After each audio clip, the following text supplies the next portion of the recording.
బా ఇంకా వెనక్కనండి బా ఇంకా వెడల్పుగా రండి అన్న ఆడ ఇంకా కొంచెం వెడల్పుగా పోతాం జరుగుతున్నాడా అందరూ పడతారా ఈజీగా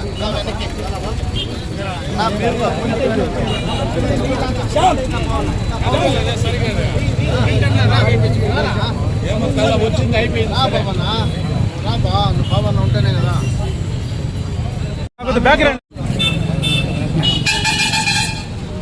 జై జగన్ జగన్మోహన్ రెడ్డి గారి నాయకత్వం జగన్మోహన్ రెడ్డి గారి నాయకత్వం వెన్నుపోటు కోటుకో ప్రజలను మోసం చేసిన కూటమి ప్రభుత్వం ప్రజలను మోసం చేసిన కూటమి ప్రభుత్వం వెన్నుపోటుకో ప్రజలకిచ్చిన హామీలను తొంగలో తొక్కిన కూటమి ప్రభుత్వం ప్రజలకిచ్చిన హామీలను నెరవేర్చడంలో విఫలమైన కూటమి ప్రభుత్వం జై జగన్ జై జగన్ జై జగన్ జై జగన్ జై జగన్ జై జగన్ ప్రజలకిచ్చిన హామీలను కింద నెలకు ప్రతి స్త్రీకి నెలకు 1500 నిరుద్యోగ బ్రతికున్న నిరుద్యోగులకు 3000 రూపాయలు ఇవ్వాలి. ప్రతి నెల నిరుద్యోగులకు 3000 రూపాయలు ఇవ్వాలి. రైతు భరోసా పూర్తిగా 20,000 ఇవ్వాలి. రైతు భరోసా పూర్తిగా 20,000 ఇవ్వాలి. అదే విధంగా తొలగించినటువంటి వాలంటీర్లను తక్షణమే తీసుకోవాలి. తొలగించిన వాలంటీర్లను తక్షణమే కూటమి. అందరికీ నమస్కారం. ఈరోజు పలమనేరు నియోజకవర్గ సమన్వయకర్త డాక్టర్ ఎన్ వెంకటేగౌడ గారి ఆదేశాల మేరకు ఈరోజు వెన్నుపోటుకు 2 సంవత్సరాలు అనే కార్యక్రమం ఈరోజు వైఎస్ఆర్ కాంగ్రెస్ పార్టీ ప్రతి మండలంలోనూ వాడవాళ్ళ జరుపుకుంటున్నారు. ఈరోజు ఈ కార్యక్రమం యొక్క ముఖ్య ఉద్దేశం ఏమనగా ఆ రోజు 2024వ సంవత్సరం మేనిఫెస్టో తయారు చేసినప్పుడు మన మాజీ ముఖ్యమంత్రి కూటమి ప్రభుత్వం ఈ పథకము మేము చేయగలము చేయలేము అని కూడా 14 సంవత్సరాల ముఖ్యమంత్రిగా అనుభవం ఉన్నటువంటి ఒక ప్రజెంట్ సీఎం చంద్రబాబు నాయుడు గారు ఆ రోజు ఉచిత పథకాలు అందరికీ ఇస్తామని చెప్పాడు. అందులో ముఖ్యంగా ఇంటిలో కూర్చున్న మహిళకి 1500 రూపీస్ 1500 రూపాయలు ప్రతి నెల ఇస్తామని చెప్పేసి ముద్రగొట్టాడు. అలా 1500 అంటే సంవత్సరానికి 18,000. అలాగే నిరుద్యోగ వృత్తి చెప్పాడు. ఇంట్లో కూర్చొని ప్రతి ఒక్క నిరుద్యోగికి 3,000 రూపాయలు ఇస్తామని చెప్పాడు. అంటే సంవత్సరానికి 36,000. ఇప్పుడు ఎంత 2 సంవత్సరాలు అయిపోయింది, ఇంతవరకు తీర్చలేదు. అలాగే కూడా ఇంకొక ముఖ్య విషయం ఏంటంటే 50 సంవత్సరాల నిండిన ప్రతి ఒక్క బీసీలకి పెన్షన్ ఇస్తామన్నాడు, ఇంతవరకు ఇవ్వాల. అన్నదాత సుఖీభం అన్నాడు, ఆ కార్యక్రమం చేయలా. ఏ కార్యక్రమం చేయనటువంటి మన ముఖ్యమంత్రి ఎవరంటే మన చంద్రబాబు నాయుడు గారు. ఆ రోజు కూడా మా యొక్క నాయకులు ఎమ్మెల్యేలు అందరూ జగన్మోహన్ రెడ్డి గారికి చెప్పారు, అన్నా ఏదన్నా ఒక పథకం చెప్పు మనం అధికారంలోకి వస్తామని. కానీ ఆ రోజు కూడా ఆయన ఏం చెప్పాడంటే మనకి ఇలా తప్పుడు వాగ్దాలని చెప్పి అధికారంలోకి వచ్చేది మనకి ఇష్టం లేదు, మనం నిజాయితీగా ఉన్నాం, కాళ్ళను ఎగరేసుకొని తిరుగుదామని చెప్పాడు. అటువంటి ముఖ్యమంత్రి ఎవరంటే మా మాజీ ముఖ్యమంత్రి వైఎస్ జగన్మోహన్ రెడ్డి గారు. ఇప్పటికైనా ప్రజలు ఆలోచించాలి. ఉద్యోగస్తులకు ఏం చెప్పాడు ఆ రోజు కూడా, మీకు ఒక ప్రతి డిఏ 6 నెలలకు ఒక డిఏ ఇస్తామని చెప్పాడు, పిఆర్సీ వేస్తామన్నాడు. ఇంతవరకు ఒక డిఏ కానీ ఒక పిఆర్సీ కానీ ఇంతవరకు ఇవ్వలేదు. కానీ మేధావులంతా ఆలోచించండి, ఈయన చేస్తున్న కుట్రలు కుతంత్రాలంతా కూడా మీరు ఆలోచించాలని నేను మనస్ఫూర్తిగా కోరుకుంటూ నాకు ఈ అవకాశం ఇచ్చిన వైఎస్ఆర్ కాంగ్రెస్ కుటుంబ సభ్యులందరికీ ధన్యవాదాలు. ఈరోజు రాష్ట్ర వ్యాప్తంగా కూడా వైఎస్ఆర్ కాంగ్రెస్ పార్టీ చేపట్టిన ఈ నిరసన కార్యక్రమం అన్ని నియోజకవర్గాల్లో జరుగుతుంది.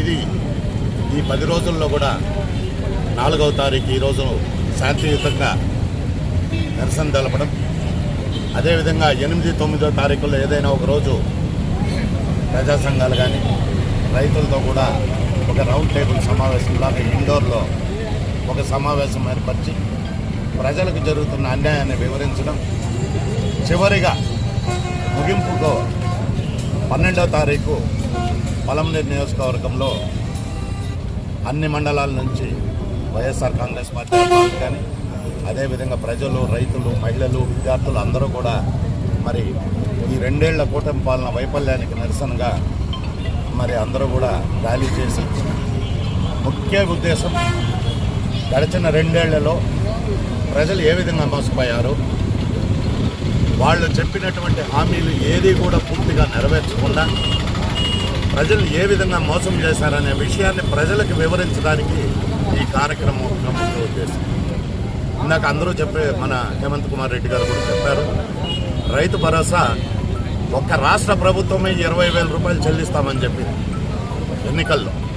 కానీ ఈరోజు అది చెల్లించకపోయే మాట అటుంచి ఆ ఇచ్చే 13,000 రూపాయలు కూడా దాదాపు 50% మంది రైతులకు అందలేదు. అదేవిధంగా ఉద్యోగస్తుల విషయంలో తీవ్ర అన్యాయం చేశారు. వారికి పిఆర్సీ కానీ డిఏలు కానీ చెల్లించకుండా వాళ్ళు ఏదైనా గళమెత్తి మాకు రావాల్సిన బాకీలన్నీ చెల్లించండి అని అడిగితే మరి సస్పెండ్ చేస్తున్నారు. ఇది ప్రజాస్వామ్యానికి విరుద్ధం. అదేవిధంగా వాలంటీర్లని ఆ ఉగాది సందర్భంగా చెప్పారు ఇప్పుడున్న ముఖ్యమంత్రి వర్యులు, మీకు 5,000 కాదు ఉగాది కానుక 10,000 రూపాయలు ఇస్తానని చెప్పి ఉన్న వాలంటీర్లు పూర్తిగా తీసివేసి ఈరోజు గ్రామీణ ప్రాంతాల్లో కానీ పట్టణ ప్రాంతాల్లో కానీ ప్రజలు తీవ్రమైన అవస్థలు పడుతున్నారు. ఇలా ప్రతి ఒక్కటి కూడా ఇప్పటికీ నిరుద్యోగ భృతి ఈ 2 సంవత్సరాలకి ఒక్కొక్క నిరుద్యోగికి 72,000 రూపాయలు బాకీ ఉన్నారు. అదేవిధంగా మహిళలకి 36,000 రూపాయలు బాకీ ఉన్నారు. ఇప్పుడైనా కళ్ళు తెరిచి వాళ్ళకి రావాల్సిన ఈ 2 ఏళ్లలో మీరు ఇచ్చిన హామీల ప్రకారం నిరుద్యోగులకు ఆ 72,000 రూపాయలతో పాటు ఈ నెల నుంచి 3,000 రూపాయలు ఇస్తూ ఖచ్చితంగా చెల్లించాలి. మహిళలకు కూడా ఆ 36,000 రూపాయలతో పాటు 1,500 చెల్లించాలి. గతంలో మీరు ఫ్రీ బస్ పథకాన్ని ప్రవేశపెట్టారు, అది కూడా 1.5 సంవత్సరం గడిచిన తర్వాత ప్రవేశపెట్టారు. ఏ సూపర్ 6లో ఏ ఒక్కటి కూడా పూర్తి స్థాయిలో అమలు కాలేదు. అరాకొరా చేయడం, మరి జబ్బులు తెరుచుకోవడం, మా సూపర్ 6 సూపర్ హిట్ అయిందని చెప్పుకోవడం తప్పితే ప్రజలకు ఒరిగింది ఏమీ లేదు. ప్రజలు అందరూ కూడా ప్రతి ఒక్క విషయాన్ని గమనిస్తున్నారు. మరి ప్రజలకి ఈ మీడియా ద్వారా కూడా మేము ఈ నిరసన కార్యక్రమం ద్వారా ఇవన్నీ తెలియాలనే ఉద్దేశంలో ఈ కార్యక్రమాలను ఏర్పాటు చేసినాం. ఇందుకు సహకరించిన నా తోటి వైఎస్ఆర్ కాంగ్రెస్ పార్టీ సభ్యులందరికీ పేరు పేరున ధన్యవాదాలు తెలుపుతూ సెలవు తీసుకుంటున్నాం. ఈరోజు చంద్రబాబు నాయుడు గారు ఈ కూటమి ప్రభుత్వం వచ్చి 2 ఏళ్ళు పూర్తయిన సందర్భంగా ప్రజలకు ఇచ్చిన హామీలు ఏది నెరవేర్చకపోగా వైఎస్ఆర్ కాంగ్రెస్ పార్టీ ఈ ప్రజల చేతులను తెలుసుకోవాలని ప్రజల మధ్యకే వచ్చినాము. ఈరోజు మీరు చెప్పుకునే అమరావతి గురించి ఎత్తుకుందాం. మీకు అమరావతి ఎవరైతే మీరు రైతులు ఒప్పుకొని మీకు భూములు ఇచ్చారన్నారో, నిన్న జగన్మోహన్ రెడ్డి గారి దగ్గర వచ్చి వాళ్ళు కడుపు కారేసుకొని బాధలు పడుతున్నారు. మా భూములు లాక్కుంటున్నారు, మా దగ్గర రోడ్లు తీసుకుంటున్నారు, మా భూములకి సరైన పైకం చెల్లించలేదని చెప్పి జగన్మోహన్ రెడ్డి గారికి వచ్చారు. నిన్న మీరు సీఎంగా ప్రెస్ మీట్ పెట్టి ఈ డిఎస్సీ అభ్యర్థులకంతా న్యాయం చేసినాము, ఈ వైసీపీ వాళ్ళంతా ఫేక్ రాజకీయం చేస్తున్నారని మీరు చెప్తున్నారు. ఫేక్ రాజకీయం చేస్తున్నారని నిన్న జగన్మోహన్ రెడ్డి గారి డిఎస్సీ అభ్యర్థులు 100 మంది పోయి మాకు జరిగిన అన్యాయాన్ని వివరించమని చెప్పి చేస్తున్నారు. ఈరోజు అలాగే ఆ పక్కన పెడితే గతంలో వైఎస్ఆర్ కాంగ్రెస్ పార్టీ అధికారంలో ఉన్నప్పుడు కాపు నేస్తామని ఎంతోమంది దళిత కులస్తులకి కాపు నేస్తం ఇచ్చి మహిళలు ఎంతో ఆదుకున్న మంది జగన్మోహన్ రెడ్డి ఇప్పుడు ఈరోజు కాపులకు ఏం చేసినారు? ఆ కాపుల తరపున పోరాడే కాపు నాయకుడు ఈ పవన్ కళ్యాణ్ ఎక్కడ పోయినాడో మాకు అర్థం కావడం లేదు. గతంలో కాపులు నెలకు వచ్చేకందుకు ఆడబిడ్డలు 15,000 రూపాయలు సంవత్సరానికి 15,000 తీసుకునేవారు. ఈ హామీలంతా ఏమైనాయి? అవి ప్రశ్నిస్తే జైలు, బెయిలు, కేసు ఇవంతా మాకు అవసరమా? దయచేసి మీరు ఇచ్చిన హామీ నిలబెట్టండి, లేదంటే మేము ఇంకా రోడ్లలోకి వచ్చి రోడ్ల మీద కూర్చుంటామని తెలియజేసుకుంటూ సెలవు తీసుకుంటున్నాం. చేసిన వైఎస్ఆర్సీపీ కుటుంబ సభ్యులు పత్రికా సోదరులు ఎలక్ట్రానిక్ అందరికీ కూడా నమస్కారం. ఈరోజు పేరు పెట్టారు 2 ఏళ్ళ వెన్నుపోటుకు 2 ఏళ్ళు అని చెప్పని. మీకు అందరికీ తెలుసు కూటమి ప్రభుత్వం ఎలక్షన్ ముందు ఏమేమి హామీలు ఇచ్చింది. ఇవన్నీ హామీల్లో ప్రజలను మోసం చేసేటువంటి అంశాలు ఏమన్నా మీకు అందరికీ తెలుసు. ఇటీవల కలిసి మీకు అందరికీ తెలుసు. మెడికల్ కాలేజీ ప్రైవేటీకరణ చేస్తామని హామీలు పెట్టింటే ప్రజల స్పందన ఎట్లా తెలిసిండేది.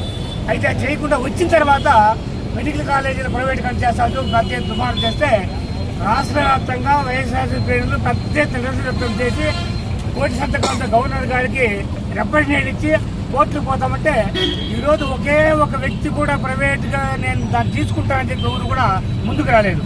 ఒక్క నంద్యాల కాలేజీకి మాత్రం ఒక ఆయన వస్తే ఆయన వెనకలిపోయినాడు. ప్రైవేట్ పనులు కాదని చెప్పి పోయినాడు. అదొకటి. ఈ మధ్యకాలంలో మీరు చూస్తూ ఉంటారు అనేక గ్రామాల తర్వాత ఒక వారం 10 రోజులుగా డిఎస్సీ ఆకుతొక్కలు మీరు చూస్తూ ఉంటారు. ప్రస్ఫుటంగా తెలుస్తూ ఉంది. గతంలో హైకోర్టు తీర్పు ఇచ్చింది. ఏంటి డిఎస్సీ అనేది ఒక 2 విషయాలు ఏంటంటే సహజంగా డిఎస్సీ రాయిన తర్వాత రకరకాల కేటగిరీకి మేము ఎగ్జామ్ రాస్తాం. సెకండరీ గ్రేడ్, స్కూల్ అసిస్టెంట్ వగైరా రాసిన తర్వాత ఉన్నత స్థానంలో ఉండేది అంటే సెకండ్ గ్రేడ్ కంటే పైన స్కూల్ అసిస్టెంట్. నేను దానికి సెలెక్ట్ అయితే నేను దానికి ఆప్షన్ తీసుకుంటే సెకండ్ గ్రేడ్ తీసుకుంటే నా పేరు తీసేయాల. అట్లా చేయలేదు. ముందే ఒక కండిషన్ పెట్టినారు. మీరు ముందుగానే ఆప్షన్ కోరుకోండి. సెకండరీ గ్రేడా, స్కూల్ అసిస్టెంటా, ఇంకోటి అని అడగండి అని అన్నాడు. జనరల్గా సెకండ్ గ్రేడ్ పోస్ట్ ఎక్కువ ఉంటాయి కాబట్టి నేను సెకండ్ గ్రేడ్కి ఆప్షన్ ఇచ్చినాను. అయితే తర్వాత ఏమైంది, డిఎస్సీలో ర్యాంకులు చూస్తే నాకు స్కూల్ అసిస్టెంట్ అంటే పెద్ద పోస్ట్ అనమాట. స్కూల్ అసిస్టెంట్ అనేది దాంట్లో ర్యాంక్ వచ్చింది. దాంట్లో ఉద్యోగం ఇవ్వలేదు. అది కాకుండా ఈ మధ్య స్పోర్ట్స్ కోటా పైన ప్రభుత్వం చెప్తా ఉంది ఏమని ఇవన్నీ మేము చేయింది కరెక్టు, ఆర్జింత కరెక్టు, ఇంకోటి కరెక్ట్ అని. కానీ మొత్తంగా మనం లోటు చూసామంటే విద్యా వ్యవస్థలో ఎన్ని పొరపాట్లు జరిగినాయి. అసలు అర్హులు కాని వాళ్ళకంతా కూడాను ఉద్యోగాలు ఇచ్చేసినారు. ఇంకోటి ఏమంటే ఆశ్చర్యకరమైన విషయం ఏంటంటే ఎస్సీఆర్టీలో క్వశ్చన్ పేపర్ సెట్ చేసేటువంటి నవీన్ అనేటువంటి అవుట్ సోర్సింగ్ అభ్యర్థి అతను కూడా ఎగ్జామ్ రాసినాడు. పేపర్ సెట్టింగ్లో పాలు పంచుకున్నాడు.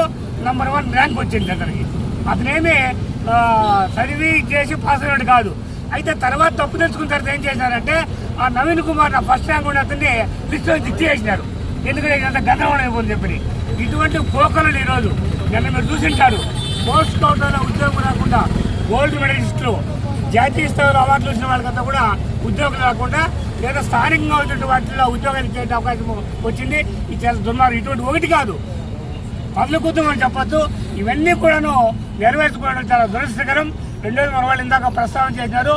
ఉద్యోగ ఉపాధి కార్మికులకు జరగాల్సింది ఏంటంటే గత సంవత్సరం అంటే గత పిఆర్సీ 1/7/18 నాడు పిఆర్సీ కంప్లీట్ అయింది.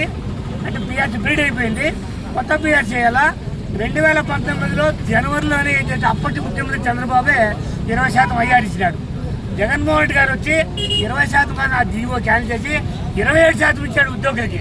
ఎప్పుడు 1 ఇయర్ కంతా 1/7/18 నుంచి జనవరి 1 జూలై నాటికి 18% 27% ఐఆర్ ఇచ్చి ఇంప్లిమెంట్ చేసినాడు.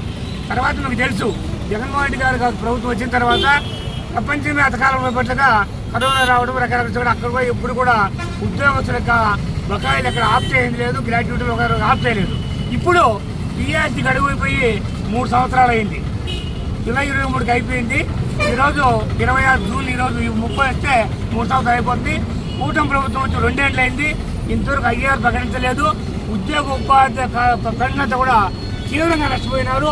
ఇటువంటి ఒకటి కాదు 100 చెప్పుకోవచ్చు. కాబట్టి ఇవన్నీ కూడా ప్రభుత్వం ఆలోచించేసి వెంటనే ఇంప్లిమెంట్ చేయాలి. లేకపోతే అన్ని వర్గాల నుంచి వ్యతిరేకించినటువంటి పరిస్థితులకు వచ్చినా కూడా ఈ స్వరంగా నేను తెలియజేస్తూ అవకాశం అందరికి కూడాను ధన్యవాదాలు. ఓకేనా. అందరికీ నమస్కారం. ఈరోజు మన ప్రియతమ నేత వైఎస్ జగన్మోహన్ రెడ్డి గారి ఆదేశాల మేరకు పలమనేరు పట్టణంలో కూటమి ప్రభుత్వాన్ని 2 ఏళ్ల సందర్భంగా ప్రజలకు జరిగినటువంటి వెన్నుపోటు కార్యక్రమాన్ని వైఎస్ఆర్ కాంగ్రెస్ పార్టీ ద్వారా ప్రజలకు తెలియజేయాలనే ఉద్దేశంతో ఈరోజు ఈ కార్యక్రమం ఏర్పాటు చేయడం జరిగింది. ముఖ్యంగా ఆ రోజు కూటమి అధికారంలోకి రాకముందు దాదాపు 400 చిలుకు హామీలు ఇచ్చి ప్రభుత్వాన్ని గద్దెక్కారు. కానీ ఈరోజు చూసుకుంటే మనకు సూపర్ 6 ఏమైందో తెలియదు, ఆ 400 హామీలు ఏమయ్యో తెలియదు. నిరుద్యోగ భృతి ఎక్కడ పత్తాలైనటువంటి సందర్భం. అలాగే బీసీలకి 50 సంవత్సరాలకి ఇచ్చేటువంటి పెన్షన్ కార్యక్రమం వెనక్కిపోవడం, వితంతు పెన్షన్లు ఆపేయడం, ఇవన్నీ చూస్తూ ఉంటే చాలా ఘోరంగా ఈ ప్రభుత్వం విఫలమైందని చెప్పి మనందరికీ కూడా తెలుస్తూ ఉంది. మీరు చూసినట్లయితే జగన్మోహన్ రెడ్డి గారి ప్రభుత్వంలో దాదాపు 65 లక్షల పెన్షన్లు ఇస్తూ ఉంటే ఈ ప్రభుత్వం వచ్చిన తర్వాత దాన్ని 58 లక్షలు కుదించడం చూస్తున్నాం. ఆ రోజు నుండి ఈ 2 ఏళ్ల కాలంలో, గతంలో ఎలక్షన్ ముందు 6 నెలలు అంటే 2.5 సంవత్సరంగా ఒక్క కొంత పెన్షన్ కూడా ఇవ్వకపోగా 7 లక్షల పెన్షన్ పై తీసేయడం జరిగింది. ఇంకా చూసుకుంటూ పోతే ఎవరైతే అక్క చెల్లెములు వితంతువులు అయినారో వాళ్ళ భర్తల బాసుపాలయ్యి వాళ్ళకందరికీ కూడా పెన్షన్లు ఇవ్వకుండా ఈ 2.5 సంవత్సరం కార్యాలయం చేస్తున్నారు. అలాగే రైతులకు ఇవ్వాల్సినటువంటి ఇన్పుట్ సబ్సిడీ కానీ, రైతులకు ఇవ్వాల్సినటువంటి రైతు మద్దతు పండించే ధాన్యం ధర కానీ ఇవన్నీ కూడా ఏమీ లేకుండా చేస్తారు. గతంలో జగన్మోహన్ రెడ్డి గారు ఇన్సూరెన్స్ పూర్తి రైతుకు కట్టేవాడు. ఈ రోజు రైతును ఆదుకునే దిక్కు లేకుండా పోయింది ఈ ప్రభుత్వంలో. ఈరోజు ఈ వేళకే మనం చెనిక్కాయలు ఇవ్వాల్సినటువంటి పరిస్థితి ఉంటే ఎక్కడా కానీ చెనిక్కాయలు ఇచ్చినటువంటి దాఖలాలు మనం చూస్తున్నాం. వేరుశనగ విత్తనాలు ఇవ్వకపోవడం. ఈరోజు జగన్ ప్రభుత్వం ఏ విధమైనటువంటి సంక్షేమాలు ఇచ్చింది, ఈ కుటుంబ ప్రభుత్వం ఏమైనటువంటి ఇచ్చింది అనేది ప్రజలు స్పష్టంగా చూస్తున్నారు. ముఖ్యంగా మా అధినేత ఆదేశాల మేరకు మేమందరము కూడా రోడ్లపైకి వచ్చాం. ఇంకా జరగబోయేటువంటి కార్యక్రమాలన్నీ రోడ్డు పైన ఉంటాయని చెప్పి కూడా మీ అందరికీ తెలియజేస్తున్నాం. నిన్న కాదు మనం చూసాం, జగన్మోహన్ రెడ్డి గారి ఆధ్వర్యంలో అమరావతి రైతులందరూ కూర్చొని మా భూములు మేము ఇవ్వము, మీరు రాజధాని ఇక్కడ కట్టొద్దండి, పచ్చని పొలాలు లాగేసుకుంటున్నారు అని చెప్పి వాళ్ళు వాపోవడం చూసాం. నిన్న చూసాం డిఎస్సీ సోదరులందరూ కూడా నష్టపోయి ఈరోజు ఎవరైతే లోకేష్ యువగళంలో తిరిగారో వాళ్ళందరికీ కూడా 15 లక్షల చొప్పున వాళ్ళ దగ్గర లంచాలు తీసుకుంటూ వాళ్ళకి జీతాలు ఇవ్వడం చూస్తున్నాం. ఇలా అనేక అవకతవకలు జరుగుతున్నాయి. ఉచిత బస్సు అన్నావు, ఉచిత బస్సులో కేవలం 4 రకాల బస్సులకు ఇచ్చి బస్సులన్నీ కూడా నువ్వు ఆపేయడం జరిగింది. ఈరోజు ఉద్యోగాలు లేవు, అక్క చెల్లెమ్మలకు రావాల్సినటువంటి ఆర్థిక వసతిలో మీరు ఇబ్బందులు పెడుతున్నారు. రైతులకు రావాల్సినటువంటి ఇన్పుట్ సబ్సిడీ లేదు, విత్తనాలు లేవు, ఎరువులు లేవు. ఈరోజు చూస్తే యూరియాకి ఆంధ్ర రాష్ట్రంలో ఏ విధమైనటువంటి కటకటాలు అనుభవిస్తున్నారు రైతులందరూ కూడా మీరు చూస్తున్నాం. ఈరోజు ప్రశ్నిస్తామన్న పవన్ ఈరోజు ఈ కుటుంబంలో ఏం చేస్తున్నారని చెప్పి పవన్ కళ్యాణ్ కూడా అడుగుతున్నారు. కేంద్రంలో ఉన్నటువంటి కేంద్ర ప్రభుత్వం కూడా దీంట్లో బాధ్యత వహించాలి. ఈరోజు మేము 5 ఏళ్ల కాలంలో 3 లక్షల కోట్లు అప్పు చేస్తే ఈ 2 ఏళ్ల కాలంలో 3,47,000 కోట్లు అప్పు చేసి ఈ అమౌంట్ అంతా ఏం చేసావు చంద్రబాబు అని చెప్పి సూటిగా అడుగుతున్నారు. నువ్వు ఒక రాజధాని అమరావతిని అభివృద్ధి చేస్తావా? 4 దిక్కులు అమరావతి చేయాల్సినటువంటి పని లేదా? ఈరోజు ఇండస్ట్రీ ఏమైంది? కుప్పంలో నువ్వు పెడతామన్నటువంటి 7 ఇండస్ట్రీలు ఏమయ్యాయి? కుప్పంకి రావాల్సినటువంటి వనరులన్నీ ఏమయ్యాయి? ఈరోజు కుప్పంలో తాగునీళ్లకు రోడ్డు మీద నువ్వు ముఖ్యమంత్రిగా ఉన్నటువంటి కాన్స్టిట్యున్సీలో తాగునీళ్ళు లేకపోవడం చాలా దారుణం. 9 పంచాయతీల్లో ట్యాంకర్లు పెట్టి నీళ్లు తోలుతూ ఉంటారంటే ముఖ్యమంత్రిగా చంద్రబాబు వైఫల్యం చెందాడా లేదా అనేది సూటిగా అడుగుతున్నారు. ఇకపోతే పంచాయతీరాజ్ వ్యవస్థలో దాదాపు కేంద్రం రిలీజ్ చేసినటువంటి 1,350 కోట్లు సంవత్సరంగా రిలీజ్ చేయకుండా ఈ రాష్ట్ర ప్రభుత్వం తొక్కిపెట్టి స్థానిక సంస్థలకు అన్యాయం చేసిందని కూడా మీ అందరి ద్వారా తెలియజేస్తున్నాం. ఈరోజు ఒక రకంగా సర్పంచ్లకు ఇవ్వాల్సినటువంటి బాకీలు ఇవ్వకుండా బిల్లులన్నీ తొక్కిపెట్టారు. జిల్లా పరిషత్ రావాల్సిన అమౌంట్లు తొక్కిపెట్టారు. మండల ప్రజా పరిషత్లకు రావాల్సిన అమౌంట్లు తొక్కిపెట్టారు. బాకీలు ఎక్కడ ఇవ్వకుండా బిల్లులు కూడా నిలుపుదల చేశారు. ఈరోజు ఏవైనా బిల్లులు ఎంబుక్ రికార్డ్ అయితే ఆ అమౌంట్లు వచ్చి ట్రెజరీలో కూర్చొని ట్రెజరీ వాళ్ళు మాకు ఇంకా ఆర్డర్స్ లేవు, రాష్ట్ర ప్రభుత్వం ఇస్తే కానీ మేము ఇవ్వలేమని చెప్పేటువంటి పరిస్థితి చూస్తున్నాం. మీరు ఊరికి ఒక బెల్ట్ షాప్ పెట్టారు, ఊరూరా దోచుకుంటున్నారు. ఈరోజు మద్య నిషేధం చేసినటువంటి రామారావు ఆత్మ ఘోషిస్తూ ఉంటుంది చంద్రబాబు అని కూడా మీ అందరికీ తెలియజేస్తున్నాను. ఏ గ్రామంలో చూసినా మద్యం ఏర్లై పడుతూ ఉంది. కానీ పాడి పశువు పెట్టుకున్న రైతన్న పాలు 30 రూపాయలకు అమ్ముకోవాల్సినటువంటి పరిస్థితి ఈ చంద్రబాబు ప్రభుత్వంలో ఉంది. గతంలో జగన్మోహన్ రెడ్డి గారు అమూల్ డైరీ తెచ్చి దాదాపు 50 రూపాయల లీటర్కి పాలకిస్తే ఈరోజు ఈ అమూల్ డైరీని మళ్ళా మూసేసిన చరిత్ర కూడా చంద్రబాబుది అని చెప్పి మీ అందరికీ తెలియజేస్తున్నా. ఈ రోజు రైతును నట్టేట్లో ముంచుతున్నావు, నిరుద్యోగ భృతి ఇవ్వడం లేదు, అక్క చెల్లెమ్మలు ముంచుతున్నావు, 50 ఏళ్ళ పెన్షన్ లేదు. ఇలా చెప్పుకుంటూ పోతే అనేక సమస్యలు ఉన్నాయి. కళ్ళు తెరువు చంద్రబాబు. నువ్వు చెప్పినటువంటి హామీలన్నీ నిలబెట్టుకుంటూ పోతే ప్రజలు ఈ లోకల్ బాడీస్లోనే తరిమి కొట్టే పరిస్థితి వస్తుందని చెప్పి కూడా మీకు హెచ్చరిక చేస్తున్నాం. ఈరోజు వైఎస్ఆర్ కాంగ్రెస్ పార్టీ ఎక్కడ ఏ పంచాయతీ కానీ, ఎంపీటీసీ కానీ, కౌన్సిలర్ కానీ, జడ్పీటీసీ కానీ అన్నీ ఎక్కడ సిద్ధంగా పోటీ చేస్తాం. మరలా ఈ పలమనేరు కాన్స్టిట్యూన్సీలో గెలిచి చూపిస్తామని చెప్పి కూడా మీ అందరికీ తెలియజేసుకుంటూ సెలవు తీసుకుంటున్నాం.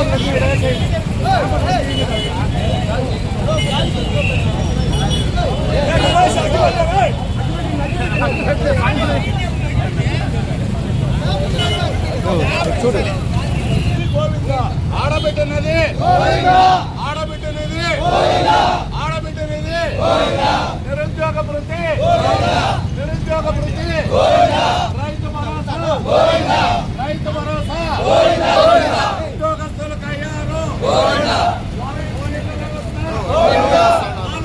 వ్యవస్థ కూటమి ప్రభుత్వ నిరంకుశ వైఖరి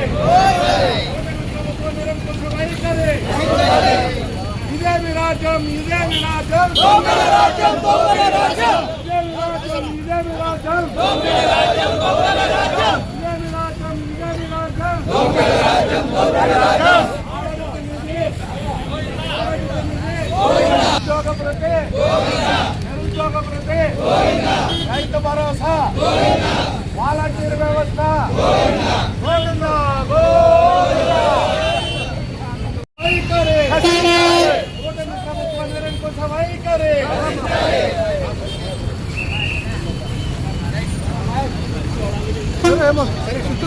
సార్